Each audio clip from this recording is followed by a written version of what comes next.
Hər vaxtınız xeyir, əziz Asan TV izləyiciləri. Yaşad Fondunun fəaliyyət istiqamətləri ilə bağlı ən son xəbərləri sizə təqdim edirəm. Əvvəlcə istərdim geridə qoyduğumuz həftələr ərzində Yaşad Fonduna edilən müraciətlərlə bağlı statistik rəqəmləri sizinlə paylaşım. Son bir neçə həftə ərzində fonda 4087 müraciət daxil olub. Müraciətlərin 3880-i fondun 8110 çağrı mərkəzindən, 133-ü sosial media hesablarından, 74 müraciət isə canlı vətəndaş qəbulu zamanı qeydə alınıb. Diqqətinizə çatdıraq ki, fond tərəfindən həftə içi hər gün saat 9-dan 18-ə dək vətəndaş qəbulu həyata keçirilir. Bizə əmanət qalan şəhid övladları üçün yenə maraqlı gəzinti təşkil edilib. Beynəlxalq Muzeylər Günü ilə əlaqədar Azərbaycan Xəzər Dəniz Gəmiçiliyi Qapalı Səhmdar Cəmiyyətinin Suraxanı Gəmi Muzeyində açıq qapı günü keçirilib. Yaşad Fondunun dəstəyi ilə şəhid övladları üçün xüsusi ekskursiya keçirilib. Həmçinin onlar Bakılı Oğlanlar Şən və Hazır Cavablar Klubunun üzvü, rejissor, aktyor, publisist, əməkdar artist Bəhram Bağırzadə ilə görüşüblər. Tanınmış incəsənət xadimi yeni nəşr olunmuş kitablarını imzalayaraq uşaqlara hədiyyə edib. Balaca ziyarətçilərə dənizçilik əlifbası kitabı da hədiyyə edilib.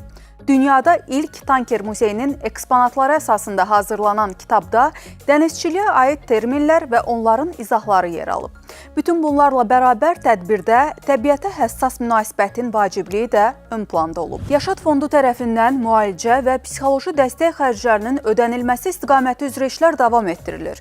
Müharibə əlili Sahib Əhmədova təyin olunan bud çanaq oynağının total dəyişdirilməsi əməliyyatı icra olunub.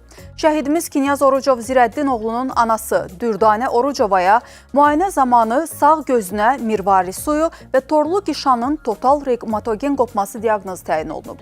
İcbari tibbi sığorta üzrə Dövlət Agentliyinin icbari tibbi sığorta üzrə xidmətlər zərfində yer almayan əməliyyatın xərcləri Yaşad Fondu tərəfindən qarşılanıb. Yaşad Fondunun hesabatları və xərclənən vəsaitlərlə bağlı ətraflı məlumatı yaşad.gov.az rəsmi internet saytının hesabatlar bölümündən əldə edə bilərsiniz. Yaşad Fondunun əməkdaşları şəhidlərimizin ailə üzvlərinə ziyarəti də unutmur. Şəhidimiz Mayor İlkin Rızayevin ailəsi Yaşad Fondunun əməkdaşları tərəfindən ziyarət edilib. Hətta onun övladının təhsil aldığı məktəbə də baş çəkiblər. İlkin Rızayev Azərbaycan ordusunun mayoru olub, 2020-ci il sentyabrın 27-sində başlanan Vətən müharibəsində iştirak edib və döyüşdə öz qəhrəmanlığı, qətiyyəti ilə fərqlənib. 2 oktyabr Murovdağ istiqamətində gedən döyüşlər zamanı şəhidlik zirvəsinə ucalıb. Allah bütün şəhidlərimizə rəhmət eləsin. Növbəti xəbərim də şəhid ailələrinə diqqət və qayğının göstərilməsi ilə bağlıdır. Yaşad Fondunun təşkilatçılığı ilə Türkiyədən olan şəhid ailəsi üzvləri ölkəmizə səfər ediblər.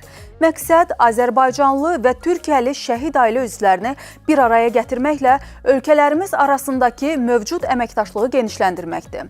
Tək millət, tək ürək şüarı ilə reallaşan təşəbbüs çərçivəsində məlumatlandırma və mədəniyyət mübadiləsi, dəstək tədbirləri istiqamətində birgə müzakirələr, eləcə də Şuşa şəhərinə səfər həyata keçirilib. Türkiyəli qonaqlar Azərbaycanlı şəhid ailə üzvləri ilə birgə 2 gün ərzində Şuşa şəhərində olublar. 70-ə yaxın iştirakçı Cıdır düzünə, Molla Pənah Vaqifin muzey məqbərə kompleksinə, Şuşa qalasına, İsa bulağına, Yuxarı Gövhər Ağa məscidinə, Bülbülün ev muzeyinə ekskursiya edib. 28 may müstəqillik gününə həsr olunan layihə Azərkontrakt Açıq Səhmdar Cəmiyyətinin baş sponsorluğu, Azərbaycanın milli daşıyıcısı Azərbaycan Hava Yollarının tərəfdaşlığı, Türkiyə-Azərbaycan İş Adamları və Sənayeçiləri İctimai Birliyinin dəstəyi ilə baş tutub. Yaşad Fondu növbəti hədiyyə karvanı layihəsini reallaşdırıb. Yaşad Fondunun təşkilatçılığı narın dəstəyi ilə 1 iyun Uşaqların Beynəlxalq Müdafiəsi Günü ilə əlaqədar hədiyyə karvanı layihəsi həyata keçirilib. 4-cü ildir reallaşdırılan layihə çərçivəsində şəhidlərimizin 14 yaşına dək olan övladlarına hədiyyə qutusu çatdırılıb. Ümumilikdə layihə ölkəmizin müxtəlif regionlarındakı 1700-dən çox uşağı əhatə edib.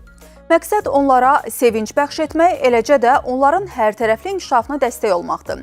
Vətən əskərinə, şəhid övladları isə xalqa əmanətdirlər. Layihənin logistika dəstəkçisi Abşeron Logistika Mərkəzidir.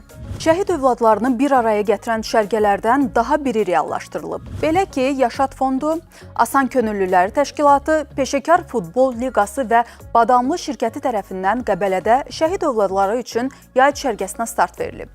Düşərgədə 8-12 yaş aralığında 30 şəhid övladı iştirak edib. 1 iyun Uşaqların Beynəlxalq Müdafiəsi gününə həsr olunan layihə 5 iyun tarixinədək davam edib. Layihənin əsas məqsədi şəhid övladlarına diqqət və qayğının artırılması, onlarda sağlam həyat tərzinin təbliğidir. Belə əziz tamaşaçılar, Yaşad Fondunun geridə qoyduğumuz həftələrdə gördüyü işlərini sizə təqdim etdik. Gəlin, qələbəni bizə yaşadanları birlikdə yaşadaq. Sağ olun, salamat qalın.